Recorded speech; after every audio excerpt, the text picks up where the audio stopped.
नवी मुंबई महानगरपालिकेत वर्षानुवर्षे ठोक मानधन आणि कंत्राटी पद्धतीने काम करणाऱ्या कर्मचाऱ्यांना महापालिकेच्या सेवेत कायमस्वरूपी सामावून घेऊन त्यांना समान काम समान वेतन लागू करावे अशी खूप जुनी मागणी आहे।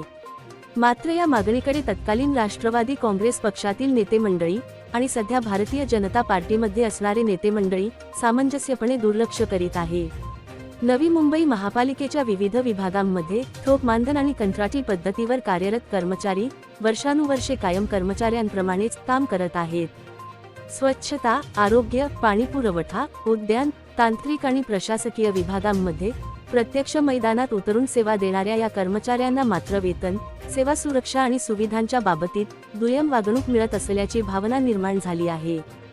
समान काम समान वेतन हा केवळ घोषणेचा विषय नाही, तर कामगारांच्या सन्मानाचा आणि सामाजिक न्यायाचा प्रश्न आहे।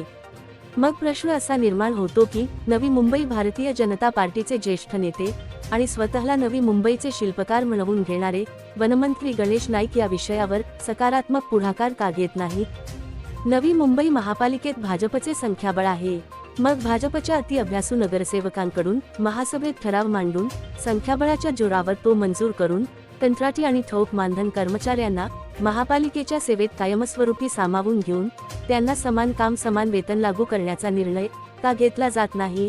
जर महासभेत इतर अनेक प्रस्ताव मंजूर होऊ शकतात, तर कर्मचाऱ्यांच्या हक्काचा प्रस्ताव का नाही? त्यामुळे नाईकांचे नेतृत्व फक्त डायलॉगबाजीच्या भाषणात दिसणार की कर्मचाऱ्यांच्या हक्कासाठी घेतलेल्या ठोस निर्णयात?